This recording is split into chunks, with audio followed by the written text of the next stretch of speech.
નમસ્કાર ગુજરાત આજના તાજા હવામાન સમાચારની અંદર આપનું હાર્દિક સ્વાગત છે। આજના દિવસે વૃક્ષ નક્ષત્રની શરૂઆત થઈ તેના 3 દિવસ વીત્યા છે અને આ નક્ષત્ર હવે ગુજરાતના દક્ષિણ ભાગ, પૂર્વ ગુજરાત અને મધ્ય ગુજરાતના જિલ્લાઓની અંદર છે અસર પહોંચાડશે એટલે કે વરસાદ લાવશે। તો બીજી તરફ અરબ સાગરના દરિયાની અંદર અને બંગાળની ખાડીની અંદર લો પ્રેશર સિસ્ટમો સક્રિય થઈ છે અને આ બંને લો પ્રેશર સિસ્ટમો મધ્ય ભારત તરફ આગળ વધશે તેની આગાહી મળી રહી છે। સાથે પૂર્વ ભારતના ભાગની અંદર અને હવામાનના સમાચારના ભાગરૂપે ગુજરાત રાજ્યની અંદર આગામી 3 કલાક ભારેથી અતિ ભારે રહેશે। ગઈકાલે સાંજે મિત્રો પવનની ગતિ જે છે એ 60 કિલોમીટર પ્રતિ કલાકની ઝડપ સુધીની ફૂંકાણી છે। ઘણા બધા જિલ્લાઓની અંદર વરસાદ પડ્યો છે। આજે પણ દક્ષિણ ગુજરાતના જિલ્લાઓની અંદર વહેલી સવારથી જ છાંટા સ્વરૂપે વરસાદ પડી રહ્યો છે એટલે કે હળવોથી મધ્યમ વરસાદ પડી રહ્યો છે। બીજી આગાહી એ પણ જાણવા મળી રહી છે કે ગુજરાત તરફ આવતા વરસાદની જે ગતિ છે એની અંદર વધારો થશે, પરંતુ પવનની ગતિ જે છે એ અરબ સાગરના દરિયામાં થી સતત ભારત દેશ તરફ આગળ ગતિ કરી રહી છે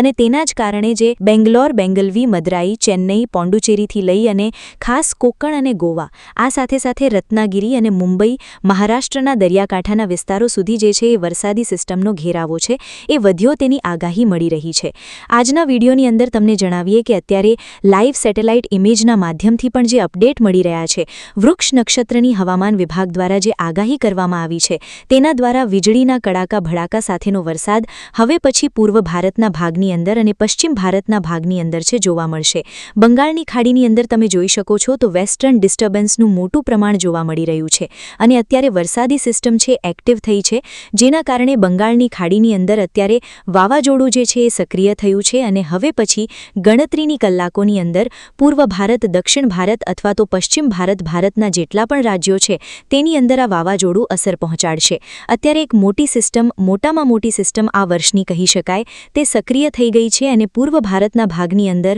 વિજયવાડા, વિશાખાપટ્ટનમ સાથે ગુજરાત સાથે સાથે બીજા ભારત દેશના મધ્ય ભાગના જિલ્લાઓ, રાજ્યો અને વરસાદી સિસ્ટમના કારણે જે ગામડાઓની અંદર વરસાદ પડી રહ્યો છે તે દરેક અપડેટ તમને આજના વિડીયોની અંદર જણાવી દેશું। જો મિત્રો તમે અમારી આ TV7 ગુજરાતી યુટ્યુબ ચેનલ પર નવા છો તો ચેનલને અત્યારે સબસ્ક્રાઇબ કરી લેજો, જેથી કરીને આવી દરેક આગાહી તમને સમયસર મળતી રહે। હવે હવામાન વિભાગ દ્વારા જ્યારે જાણકારી આપવામાં આવી હોય અને કહેવામાં આવી રહ્યું હોય કે વરસાદ જે છે ગુજરાત નજીક આવી રહ્યો છે, ગુજરાત વરસાદની જે સિસ્ટમ છે એ સક્રિય કરાવી રહ્યું છે એટલે કે ગુજરાત રાજ્ય ઉપર ધોધમાર વરસાદની જે છે સૌથી મોટી અપડેટ મળી છે। અત્યાર સુધીના લાઈવ લેટેસ્ટ હવામાન સમાચાર આપણે જોયા, પરંતુ અત્યારે દક્ષિણ ગુજરાત અને સૌરાષ્ટ્ર ઝોનની અંદર જે વરસાદી સિસ્ટમની એ ગુજરાત સાથે જોડાયેલી લો પ્રેશર સિસ્ટમની અસર અને હવામાન ખાતા દ્વારા કહેવામાં આવેલ જે માહિતી છે એ દરેક અપડેટ તમને જણાવીએ। તો અત્યારે તમે જોઈ શકો છો કે દક્ષિણ ભારત અને દક્ષિણ ગુજરાતના જેટલા પણ વિસ્તારો છે તેની વચ્ચેનું જે ભાગ છે,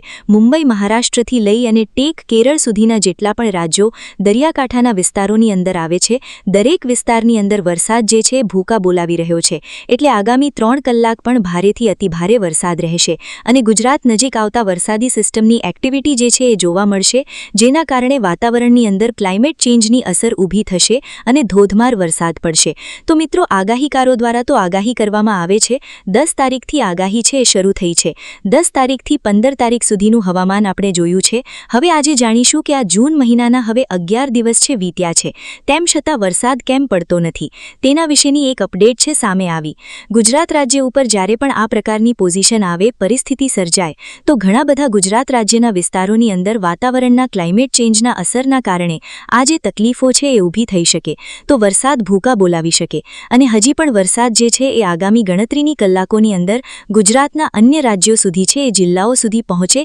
તેના સૌથી મોટા હવામાન સમાચાર આપણને મળી રહ્યા છે। મિત્રો આપણે આજના વિડીયોની અંદર વધારે માહિતી મેળવીએ તે પહેલાં તમે ચોમાસું મુંબઈથી માત્ર 50 કિલોમીટર દૂર એટલે કે લગભગ 100 કિલોમીટર દૂર અને ગુજરાત રાજ્યથી 150થી 200 કિલોમીટર દૂર ચોમાસું રહેવાની આગાહી દર્શાવવામાં આવી। ત્યારે ગઈકાલના અને એ પછીના આગલા દિવસના હવામાન સમાચાર આપણે જાણ્યા હતા, તેમાં પણ કહેવામાં આવી રહ્યું હતું કે 10 તારીખ પછી દક્ષિણ ભારતની અંદર અને દક્ષિણ ગુજરાતની અંદર વધારે પડતો વરસાદ છે એક્ટિવ થશે એટલે કે વરસાદ ભૂકા બોલાવશે। તો દક્ષિણ ભારતની અંદર તો ચોમાસાના વરસાદે જે છે અત્યાર સુધીમાં વધારે પડતી અસર દર્શાવી છે, પરંતુ હવે ગુજરાત રાજ્યની અંદર વધારે પડતી વરસાદી સિસ્ટમ એક્ટિવ થશે, વાતાવરણની અંદર ફેરફાર થશે અને આવનારા દિવસોની અંદર જ્યારે પણ આ પ્રકારની પોઝિશન આવે ત્યારે આપણે ફરી એક વખત માહિતી આપીશું, કારણ કે ગુજરાત રાજ્યની અંદર ચોમાસું જે છે એ મહત્વપૂર્ણ છે ઇમ્પોર્ટન્ટ છે. ચોમાસું જો અત્યારે મોડું શરૂ થશે અને ગુજરાતના ઘણા બધા વિસ્તારોમાંથી લોકેશન પ્રમાણ અને ખાસ ગુજરાત રાજ્યના જે અત્યાર સુધીના તમામ હવામાન વિભાગો દ્વારા માહિતી આપવામાં આવી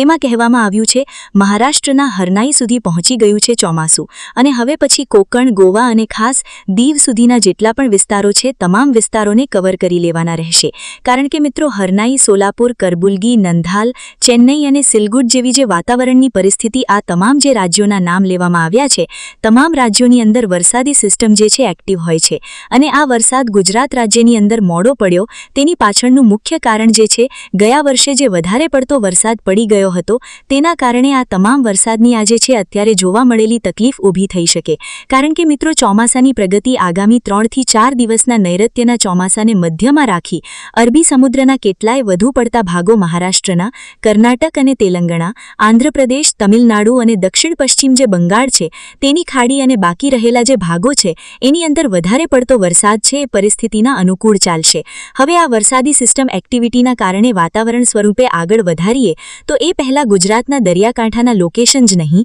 ગુજરાતના દરિયાકાંઠાના લોકો, સમાજ અને અરબ સાગરના દરિયાની અંદર ભેજનું પ્રમાણ પણ વધારે પડતો જોવા મળશે. તો હવામાન વિભાગ દ્વારા જ્યારે ચેતવણી આપવામાં આવે તો એ અંગેની પણ મુશ્કેલી જે છે એ ગુજરાતના કોઈ પણ લોકો સુધી પહોંચવી ના જોઈએ. માત્ર વરસાદી સિસ્ટમ જ એક્ટિવ છે, બાકી ગુજરાતના દરિયાના કે પછી કોઈ પણ પ્રકારની માહિતીનું અમે નથી કીધું, જેથી કરી વરસાદી સિસ્ટમની એક્ટિવિટી પણ જોવાલાયક થશે. વાતાવરણની અંદર પરિસ્થિતિ ઉત્પન્ન થઈ છે પરંતુ હજી આગળના દિવસોની અંદર જે છે એ દરેક મજબૂત